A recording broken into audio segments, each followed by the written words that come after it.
RMC, After Paris, François Pinet. Salut à toutes et à tous, bienvenue dans l'épisode 5 de l'After Paris, saison 2025-2026. Merci à toi qui nous écoute en podcast, merci à toi qui nous regarde sur After Foot Télé, sur toutes les télés connectées. Merci à toi également qui nous regarde sur YouTube. Et d'ailleurs, j'en profite pour saluer et remercier tous ceux qui nous laissent des petits commentaires sur YouTube. Vous nous les avez laissés sur les 4 premiers épisodes d'After Paris. After Paris, le podcast pour ceux qui ont salué la classe, évidemment, de Maxwell ou encore de Mikel Arteta. Et ce n'est pas anodin si je cite deux des joueurs qui sont passés par le PSG et le Barça, puisque c'est un épisode exceptionnel consacré évidemment à ce Barça PSG à venir en Ligue des Champions. On a sorti la grosse équipe pour ça avec Jimmy Brown. Salut Jimmy. Salut François, bonjour à tous. Si je peux me permettre de citer et de saluer un autre joueur passé par le Barça PSG qui est Ballon d'Or. Voilà, on félicite Ousmane Dembélé. Exactement. Toute la communauté parisienne se réjouit du trophée de Ballon d'Or d'Ousmane Dembélé. Fabrice Okinsella, salut Fabrice. Salut à tous, je me joins à Jimmy pour saluer l'immense Ousmane Dembélé qui est désormais rentré dans le panthéon du football français. Et puis on a la chance d'avoir la mémoire vivante du PSG sur ce plateau, notre légende. Julien Taxis c'est là. Salut François, salut After Paris. Ça faisait longtemps que j'étais pas venu. Ça faisait depuis le mois de mars que j'étais pas venu. Entre temps j'ai eu un troisième enfant et puis il y a eu la Ligue des Champions. Donc tu vois comme quoi on peut mourir. Félicitations. C'est lié peut-être, on ne sait pas. En tout cas, il ne dira pas c'était quoi la plus grande émotion. Est-ce que c'était la Ligue des Champions ou le troisième enfant? Je sais que j'ai répondra pas. Champion d'Europe après 3 mois quand même le petit. Bon, en tout cas on est ravis de t'avoir avec nous pour ce After Paris exceptionnel, je le disais. Deuxième match de Ligue des Champions face au Barça mercredi prochain. Ce sera le 16e match entre les deux équipes. C'est tout simplement l'adversaire que le PSG a le plus affronté en Europe, ce Barça, au point de se dire d'ailleurs les amis que c'est peut-être le meilleur ennemi du PSG. Je ne sais pas ce que vous en pensez. Sur la scène continentale, oui. Alors peut-être les plus anciens, je vais faire l'ancien pendant tout l'épisode, parleront de la Juve, Jimmy, sur les années 80-90, mais clairement depuis 10 ans, depuis le début de l'ère QSI, je crois qu'on les a joués 3 fois avant, 12 fois depuis. Oui, et puis même en dehors du terrain, le nombre d'histoires qu'il y a eu hors terrain, les transferts, les coulisses pour Verratti, de Neymar, de là la rivalité jusqu'il y a quelques jours Dembélé et Yamal pour le Ballon d'Or. Oui, c'est une vraie rivalité maintenant à l'échelle européenne. Et même au niveau des dirigeants, je souscris tout à fait à ce que dit Jimmy par rapport aux joueurs. Et c'est vrai que même au niveau des dirigeants, il y a eu pas mal d'accroches, d'anicroches, et c'est vrai que c'est toujours intéressant de suivre ça. Alors justement, on vous propose un épisode exceptionnel où il va falloir faire travailler votre mémoire, même ceux qui nous regardent et nous écoutent, parce qu'on va faire la tier list, c'est à la mode, des matchs PSG-Barça ou Barça-PSG en Coupe d'Europe. Alors, vous allez m'aider à ranger les matchs. Alors, on va pas faire les 15 matchs qui ont lieu, mais 8 de ces 15 matchs dans 4 catégories. Match à oublier, soit parce que le niveau est mauvais ou soit parce qu'il vaut mieux l'oublier. Voilà, c'est très subjectif. Match mémorable, match qui est resté dans les mémoires, pas forcément dans l'histoire. Match immense, un match qui a laissé une trace, bien sûr, mais la catégorie la plus impressionnante, c'est match légendaire, un match qui a écrit la légende du foot. Vous avez le droit de ne pas être d'accord, c'est même conseillé bien sûr pour cet épisode. N'hésitez pas vous aussi à ranger vos Barça PSG, on attend vos commentaires. On va commencer par le plus récent, 2024. C'était donc il y a 2 saisons, le PSG qui élimine le Barça en quart de finale de Ligue des Champions. Petit souvenir, écoutez. Mbappé, il va la lunette. Mbappé qui accélère, Mbappé qui frappe, et le ballon rattrapé par Ter Stegen, derrière Asensio, et encore un Ter Stegen, et Koundé, ça revient les pieds de Mbappé, et cette fois-ci, c'est la mode, 4 buts à 2. Yes, voilà, on va ranger dans notre tier list ce match retour remporté 4-1 par le PSG au stade de Montjuïc. Déjà à l'époque, le Camp Nou était en rénovation. À l'aller, il y avait eu 3-2 au Parc en faveur du Barça. Et à Barcelone, le PSG s'impose dans un match à rebondissement puisqu'il y a effectivement le but assez tôt de Rafinha, l'exclusion d'Araujo et puis des buts signés Dembélé, Vitinha. Et donc le doublé de Mbappé. On le met dans quelle catégorie? Jimmy, on va commencer par toi. Oublié, mémorable, immense, légendaire. J'ai mis mémorable, moi. J'ai mis mémorable, je le cataloguerai pas d'immense. Pour une simple et bonne raison, c'est que je me souviens très bien qu'au moment... Déjà, il y a l'exclusion d'Araujo qui est assez précoce dans le match, qui fait que le match change. Et surtout, derrière, le choix qui reste pour moi aujourd'hui incompréhensible de Xavi, de sortir à Lamine Yamal, où tu sais que c'est la menace numéro 1. Et à partir du moment où Lamine Yamal sort, moi, je suis devant le match Et je sais pas, tu as l'impression que tu as un sentiment d'inéluctable et tu te dis, bah, ils y arriveront pas en fait. Alors évidemment, le PSG, et c'est un PSG des très grands soirs, et surtout que tu perds le match aller au Parc des Princes, donc tu es en difficulté. Tu te dis encore une fois, si tu retournes à Barcelone, et cette fois avec public, parce que 2021, on y reviendra tout à l'heure, c'était le Covid, donc il y a encore un traumatisme de retourner à Barcelone après la remontada dont on va parler aussi. Et ça te lance aussi, t'es en quart de finale si je dis pas de bêtises, donc oui. Ça t'envoie quand même dans le dernier carré de la Ligue des Champions, donc pour toutes ces raisons. Dortmund en plus. Ouais, j'aurais pu dire immense, mais je trouve mémorable seulement ce qui est déjà beau. Par rapport aux autres aussi. Oui, je le mets en dessous d'autres parce que par rapport à cette exclusion et surtout moi ce changement de Yamal que j'avais pas compris à l'époque.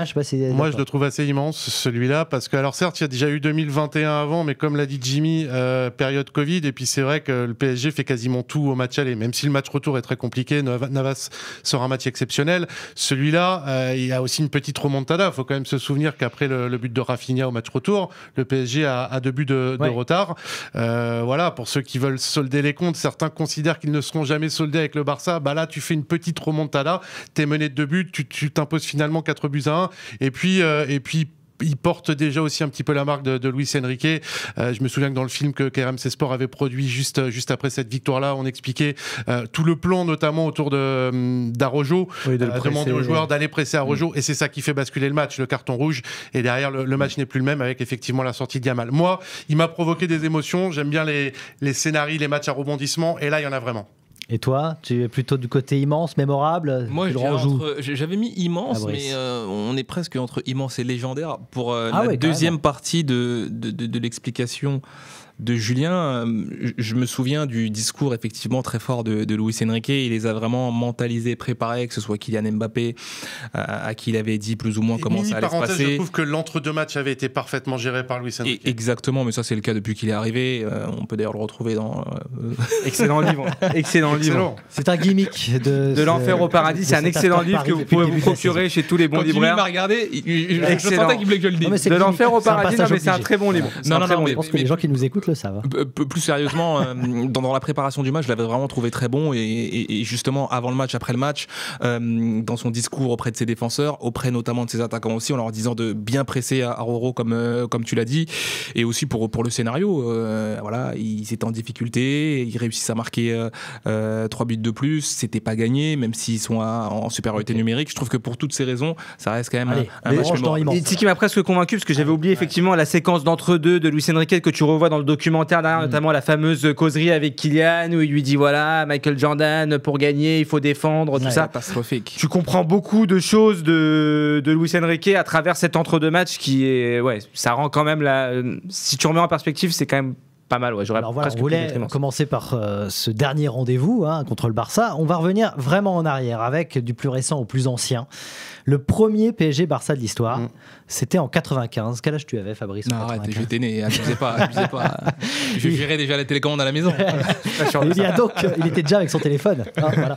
Et il y a 30 ans, le PSG est en quart de finale de Ligue des Champions. À l'aller, le Barça, avec le Barça, il y avait eu 1 partout. C'est Ouéa qui avait répondu à Korneyev. Il m'avait échappé, lui, même ce joueur-là du Barça. Au retour, le PSG se qualifie pour les demi-finales en s'imposant 2-1. C'est ce match que l'on va ranger dans notre tier list grâce à Rai et Vincent Guérin, buteur à 7 minutes de la fin.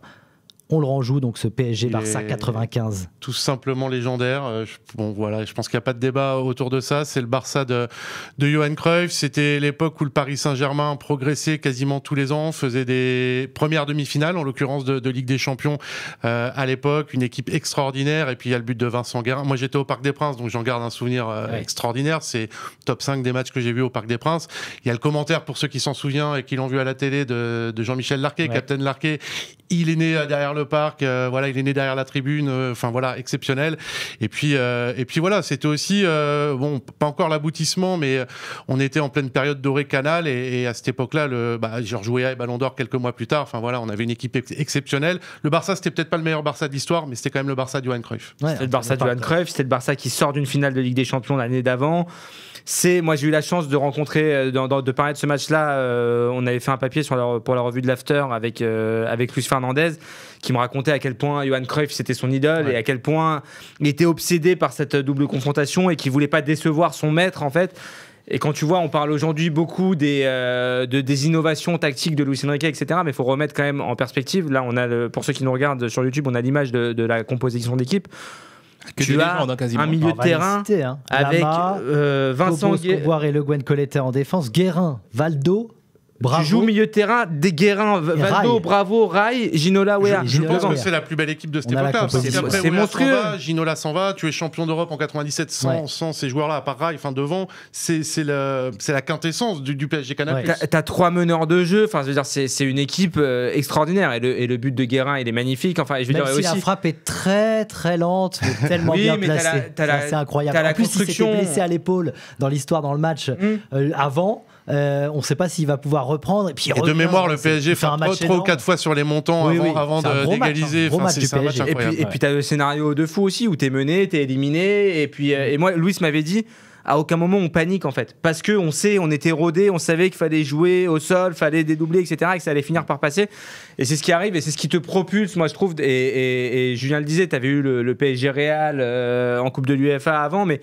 Voilà, c'est ta première demi-finale de Ligue des Champions que tu arrives à atteindre, malheureusement qui se termine mal derrière face au Milan, mais oui, ce match-là, il fait partie de la légende du PSG, incontestablement. Voilà, donc légendaire, on est tous d'accord, même toi Fabrice, même si tu l'as pas vu en direct. Non mais légendaire en tout cas, parce que même moi, c'est vrai, j'avais 3 ans à l'époque à peine, il y a quand même des joueurs que je connais, dont j'ai beaucoup entendu parler des deux côtés, notamment du côté parisien, donc j'écoute religieusement ce qu'ont dit mes 2 camarades et je souscris. Et justement, 2 ans plus tard, 97, on retrouve quelques-uns de ces héros pour la finale de la Coupe des Coupes. Alors c'est le seul match hors Ligue des Champions entre le Barça et le PSG. On peut faire des matchs où j'avais plus de 10 ans ou... Ça va venir après, t'inquiète pas. Défaite 1-0 du PSG face au Barça. Le Barça d'un certain Ronaldo qui est d'ailleurs buteur sur penalty. Alors qu'est-ce qu'on fait avec ce match? On le met à oublier, mémorable, immense ou légendaire? À oublier pour moi. À oublier. J'étais gamin. Il n'était pas terrible ce match en plus. Et j'ai pleuré à la fin du match. J'étais malheureux. Même en termes de jeu, c'était pas exceptionnel. Ah non, c'était finale fermée. T'as le poteau de Loco, je crois. C'est la seule véritable grosse occasion et gros frisson du match. Grosse équipe du Barça. Le seul truc qui n'est pas oublié, c'est le beau maillot quand même qu'avait le PSG, maillot extérieur. Il est incroyable aussi. Mais non, malheureusement, ce match-là, énorme Barça. Au-delà de Ronaldo, c'est. Il y a Figo, t'as Luis Enrique. Et à l'inverse, le PSG, là, ça commence. Tu as perdu plusieurs éléments importants par rapport à 2 ans avant. Tu joues avec Koé, avec Leroy par exemple. Leonardo dans cette équipe. Là, on est sur la fin d'une ère aussi pour le PSG, parce qu'avant de rejouer, alors non seulement une finale, mais même une demi ou un quart de finale de Coupe d'Europe, il y a de l'eau qui aura coulé sous les ponts. Non, à oublier, Ok, on est tous d'accord. Il faut attendre 16 ans ensuite pour revoir donc une nouvelle confrontation PSG-Barcelone. C'est en 2013, quart de finale de Ligue des Champions, la quart de finale retour après le 2-2 à l'aller au Parc. Les Parisiens qui font un gros match. C'est Ancelotti qui est sur le banc. On se souvient du but de Pastore. Écoutez ensuite ce qui se passe. Pastore, il faut la mettre, Javier, il faut la mettre, et il la met. Le PSG qui est peut-être en train d'écrire son histoire au Camp Nou. Le PSG mène 1-0. Je crois que les joueurs, ce qu'ils ont démontré, c'est quelque chose d'énorme. Voici l'entrée de Léo Messi, et là, on va voir si il va tout changer. Petit ballon dans la profondeur justement de Messi. Attention derrière la frappe et l'égalisation. C'est terrible, l'égalisation du Barça. Tout est parti de Messi. C'est fini, élimination du Paris Saint-Germain. Le coup passe. Voilà, tout résumé, le coup est passé si près, à oublier, mémorable, immense ou légendaire. Dans quelle catégorie on place dans notre tier list ce Barcelone PSG 2013? Moi, mémorable, mais vraiment au sens premier du terme. C'est-à-dire que ça fait vraiment partie des Barça PSG dont je me souviens parce que c'est le début de l'ère Qatari. C'est ta première campagne où tu passes les poules, enfin la première campagne de Ligue des Champions ère Qatari avec Ancelotti. Tu fais un match aller très correct face à un immense Barça parce que voilà, 2013, t'es calé entre tous les titres 2009, 2011, 2015.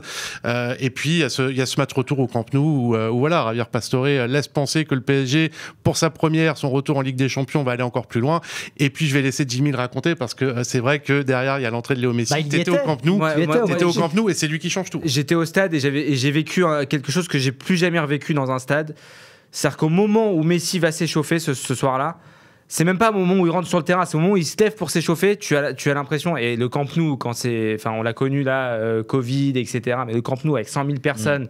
C'est pas là où t'as la plus grosse ambiance, mais t'as une espèce de ferveur qui monte comme ça du stade. Et tu avais l'impression que voilà, le match était perdu au moment même où il allait s'échauffer, même avant même de rentrer. Et puis finalement, c'était inéluctable. C'est lui qui fait la différence. Il y a une espèce de suspense autour de la présence de Messi. Il se blesse au match aller, il va jouer, il va pas jouer. Et ça, sur les entre-deux matchs, ils sont bons. C'est pour ça que je parlais de l'entre-deux matchs il y a 2 ans avec Luis Enrique.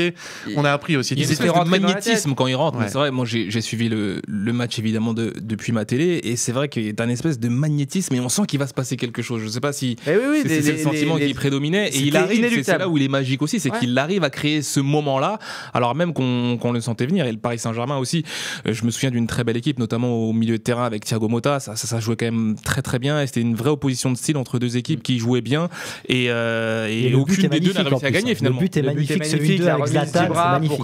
Pour Pastore, moi je Pastore, de toute façon, il a marqué que des buts qui étaient magnifiques, mais qui ne C'est vrai qu'on parle souvent celui de Chelsea, mais il y a celui-là aussi. Celui-là est très beau. Et t'avais aussi, je me souviens juste pour terminer, de Beckham qui rentre en fin de match, quand on remplace Verratti. Et tu vois, il s'est passé quoi, 6 mois au PSG, Beckham, mais il rentre, il est dégoûté à la fin du match. J'ai encore des images, il met sa tête dans le maillot, etc. Enfin, tu sens que c'était déjà une équipe.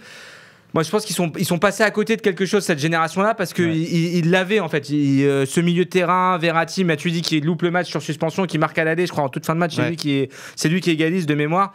Verratti, qui est, je sais pas, il a quel âge à ce moment-là, il est tout jeune, mais il fait un match au Camp Nou, il arrive au Camp Nou, il est chez lui, c'était exceptionnel. Donc mémorable, même t'es presque pas loin de dire immense. Mémorable, non, mais parce que finalement, l'issue, voilà, tu as un 0, un partout, tu sors sur le but à l'extérieur, et voilà. J'aurais bien aimé que la règle ait changé à l'époque, on ait vécu une prolongation déjà à l'époque. J'aurais bien aimé éliminé sans perdre. Éliminé sans perdre sur ce Barça quand même. Bon, vous l'avez compris, il y a d'autres matchs dont on va parler dans un instant. Vous restez avec nous, l'After Paris continue et vous savez de quel match on va parler. Alors restez connectés. À tout de suite.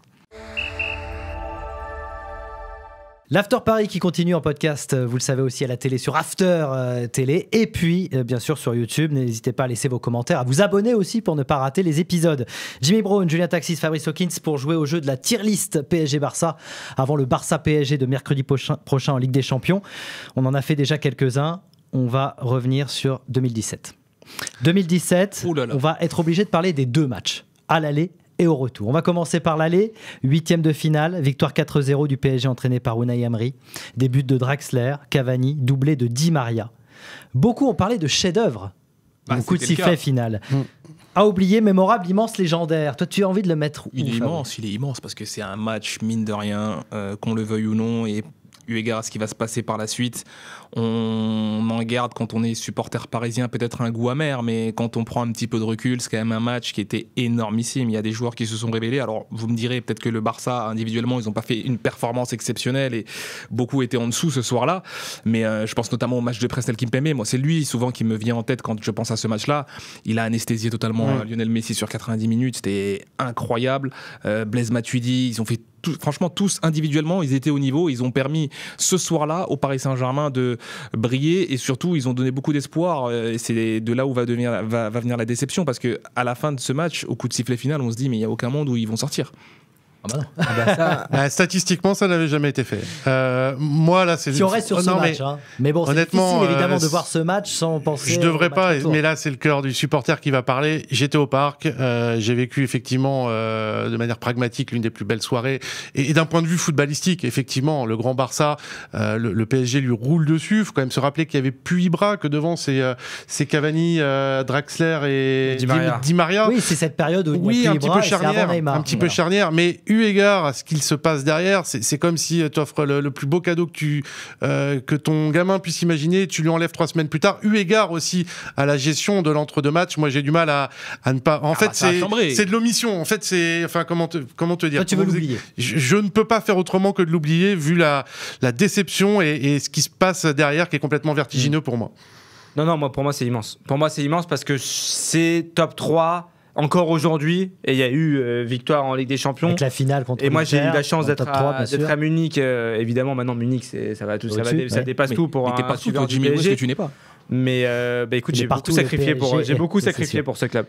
Et ce match-là, moi, c'était incroyable. Quand tu vois, parce que t'arrives, c'est pas... Attention, en face, c'est Messi, Neymar, Suarez sur le terrain. Pour moi, il y a Unai Emery cette année-là.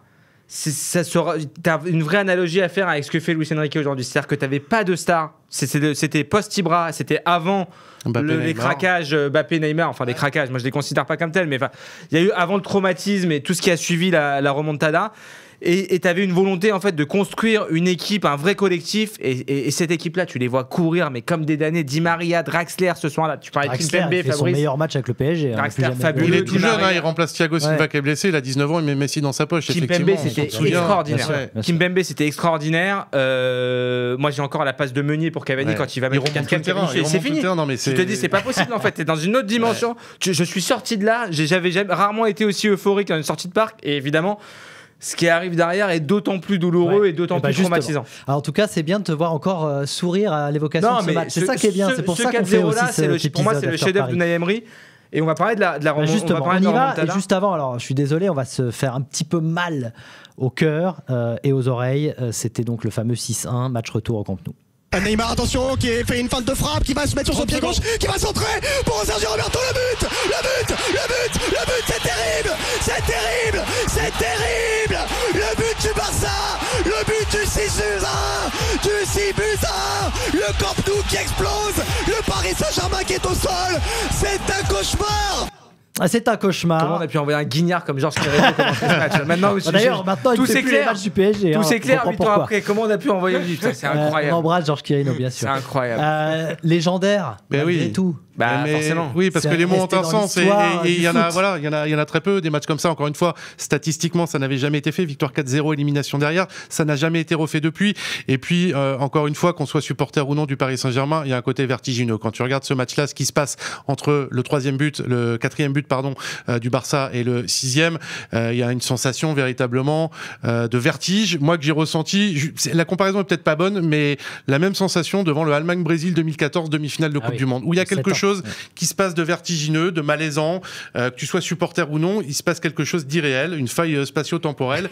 C'est en ça qu'il est légendaire. Mais tu vois, je trouve c'est intéressant la comparaison que tu fais, parce que sur le match Brésil-Allemagne, j'avais l'impression vraiment que le Brésil était largement en dessous, même individuellement, et qu'il pouvait absolument rien faire. Alors que là, par rapport à ce qui s'est passé à l'aller, tu te dis mais comment, une semaine après, quelques jours après, comment est-ce que c'est possible? Pas une semaine, malheureusement, c'était 3 semaines. Beaucoup trop long. Et puis il y a eu une pizzeria, le machin, on s'en souvient très bien de tout ça. Oui, bien sûr, il y a eu chambrage. Mais de toute façon, etc. Mais tu dis comment est-ce que c'est possible? C'est terminé. Quand il y a 3, normalement, le match il est coffré, c'est terminé. T'as pas senti que le Barça les surclassait de la première à la dernière minute? Non, c'est pas un immense Neymar est injouable ce jour-là. Mais Neymar, c'est au risque de faire le meilleur joueur du match.